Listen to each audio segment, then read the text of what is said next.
On the eve of the special European Council set to take place in Brussels on Thursday, Europe is on the precipice of a new age of armament. According to one of our senior EU official insiders, Thursday will truly turn a page on European defense.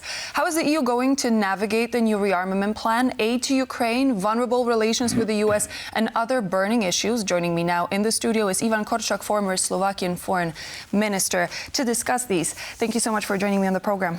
Thanks for having me. One of the big points of tomorrow's meeting and the announcement that was made yesterday is the plan of rearmament presented by Ursula von der Leyen. How do you assess the feasibility of this plan when it comes to Europe? I'll respond immediately, but with your permission, I take my 30 seconds to make two remarks.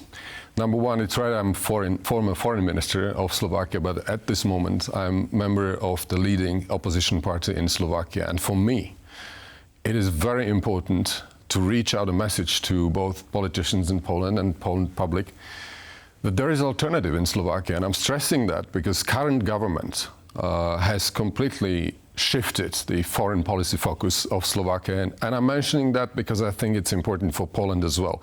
So please, Polish friends, remember, we are alternative, and once there is election, be it early election or in a regular term, we will bring Slovakia back on pro-European track. That's number one. And second, a very important message indeed. Thank you for adding this. Second, madam, very important. I've been in diplomacy of Slovakia for 30 years, and I've been visiting 100 times almost, when I exaggerate, Poland. I want to congratulate Poland and Polish citizens on the progress this country has made over the last 10, 15 years, because it's tangible. When I'm traveling from Warsaw to Olsztyn, you can grasp it, you can feel it, that this country is growing, that you have improved infrastructure, and you are a very good example for us. So those are the two points that I wanted to make at the beginning. But you've asked me whether I assess a realism behind this proposal and feasibility. You know, I would divide my response into two parts. Number one, first, we have to recognize reality as it is, and it has changed dramatically over the last few weeks. This is the most important thing. The circumstance is different. Exactly. So it's a new era that we are entering at this moment, and I think, and I remain optimistic that when you look at the history of European Union, we've been delivering always when Europe was faced with a major existential challenge and crisis. And this is right now. This is at this moment. So politically, I think there is a good basis to finally deliver on what we have been talking about for decades. So European Union or Europe needs to do more for its own defense at this moment. But can it do more? Sorry? But can it do more? Yes, absolutely. And it will be more costly. We have to act fast. What will convince the enemy and the threat is not the words, but deeds. Ursula von der Leyen said that. And we have now a positive window of opportunity. When it comes to details of this proposal, I don't think we need to deep dive into that and bother the audience with details. It will be worked out. But for me, the starting point is the recognition of a new reality where finally there is an opportunity for us Europeans to take destiny in our own hands. And in addition, I think it's valid for Poland, for Slovakia, for other countries as well. We need to convince our citizens and get their backing and support for more spending, because whether we like it or not, it will be a costly undertaking. But in view of threat that we are facing, in view of continued aggression of Russia against Ukraine, there is no other option. I would also like to take a look at Ukraine, because we've heard about the suspension of military aid for Ukraine. Now we heard about the intelligence sharing suspension as of today, as of earlier today on Wednesday. Do you think that if the minerals deal would be signed by Ukraine with the US, those suspensions would be taken back? I hope so. Nevertheless, I could use more diplomatic words, but I think should it stay as it is, I mean, that the military aid would be suspended, it would be a major setback. Let's talk, let's face reality again.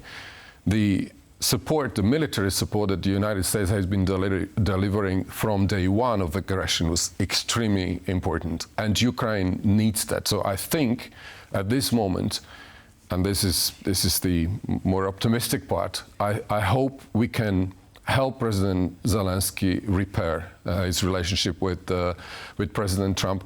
And at the end of the day, we Europeans will successfully convince the United States that it is also in their interest to continue the military and financial and other support for Ukraine. Because with Ukraine, at the end of the day, the security of entire Europe is at stake.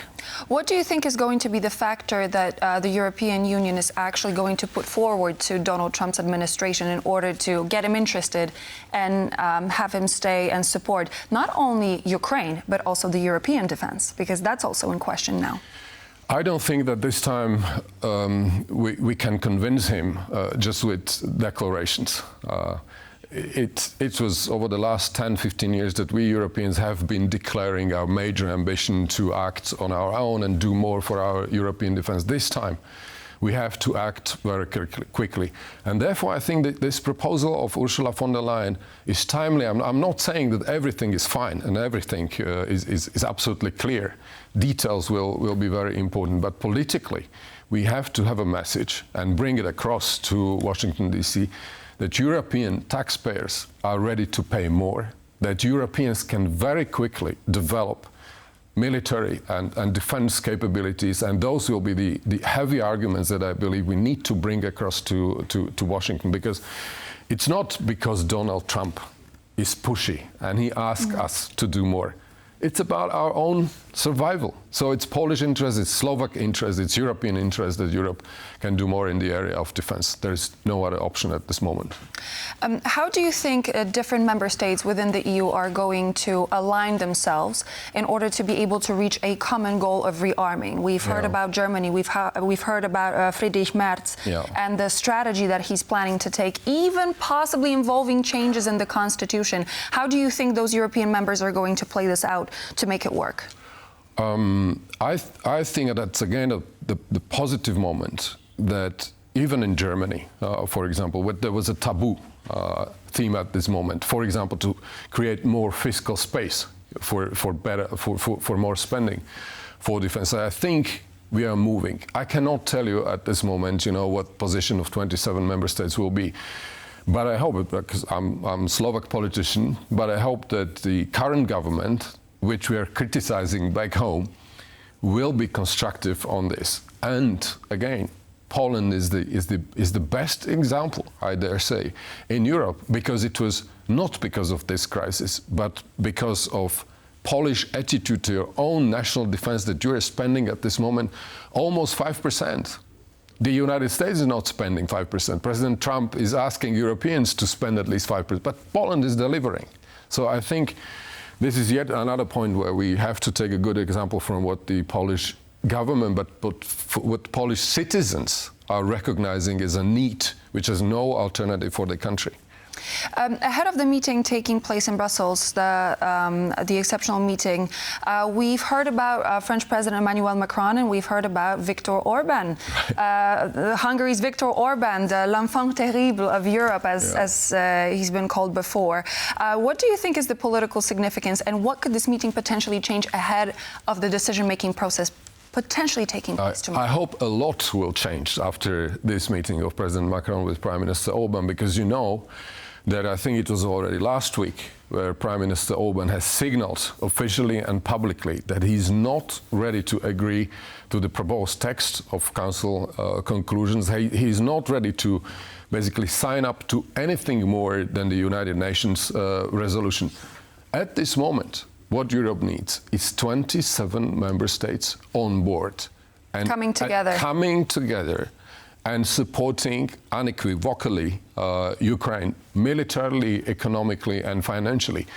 You asked me about Prime Minister Orban, but I'm very concerned about our Prime Minister.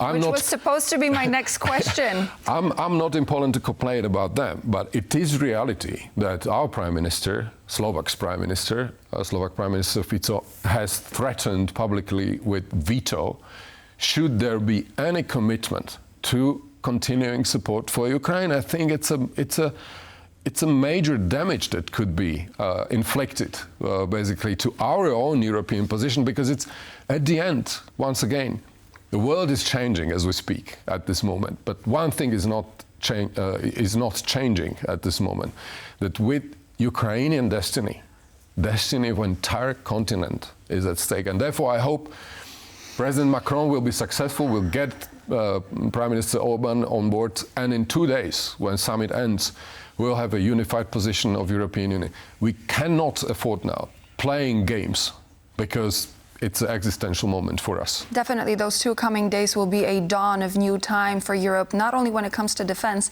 but when it comes to diplomacy and politics. Thank you so much, Ivan Korčok, for joining me here in the studio. Pleasure to have you. Thank you very much. My pleasure.